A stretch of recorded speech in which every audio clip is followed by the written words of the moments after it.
Humingi sa Korte Suprema ang kampo ni Senador Bato de la Rosa ng proteksyon laban sa posibleng pag-aresto sa senador sa gitna po ng inilabas na arrest warrant mula sa International Criminal Court o ICC.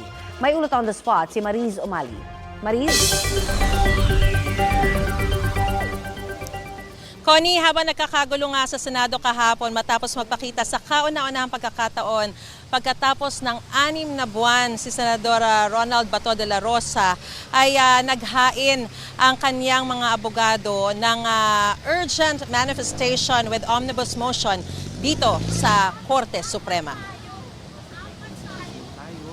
Nananawagan ng legal counsel na Senador Ronald Bato de la Rosa na si Attorney Israelito Torion na maglabas ang Korte Suprema ng agarang proteksyon laban sa posibleng pag-aresto, pag-detain at pag-turnover sa kanya sa gitna ng inilabas na warrant of arrest mula sa International Criminal Court o ICC. Sa pahayag ng The Law Firm of Torion and Partners, inihain nila ang isang urgent manifestation with omnibus motion sa Supreme Court en banc sa ilalim para hilingin ang agarang judicial protection para kay De La Rosa.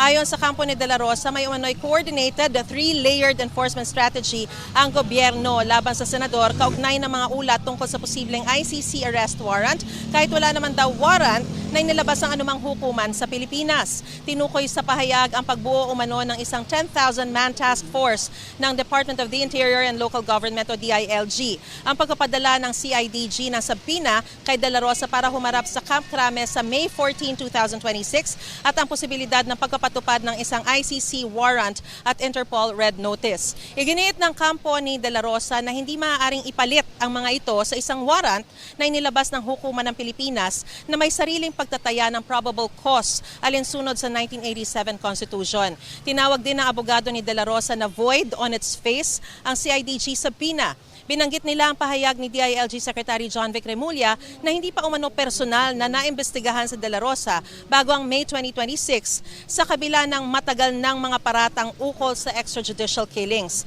Dahil dito naniniwala ang kampo ni De La Rosa na ginagamit lamang ang subpoena bilang surrogate arrest mechanism o paraan para mapaharap siya sa Camp Crame habang naghihintay ng posibleng international warrant o notice. Iginit din ni Torion na depektibo ang subpoena dahil inuobliga nito si De La Rosa na personal na humarap at magbigay ng sworn statement o affidavit kahit wala umanong valid Philippine judicial warrant at walang malinaw na batayan ng isang lehitimo at tiyak na investigasyon sa loob ng bansa.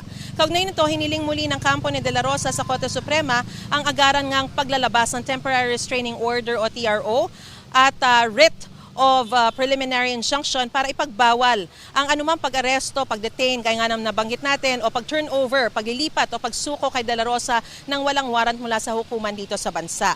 Hiniling din nila ang paglalabas ng writ of prohibition laban sa pagpapatupad ng CIDG subpoena at ang paglilinaw ng Korte Suprema sa limitasyon ng pakikipagtulungan ng ehekutibo sa mga dayuhan o international criminal processes. Nanawagan ang kampo ni De La Rosa sa Korte Suprema na kumilos agad habang may panahon pa umano para sa epektibong judicial review.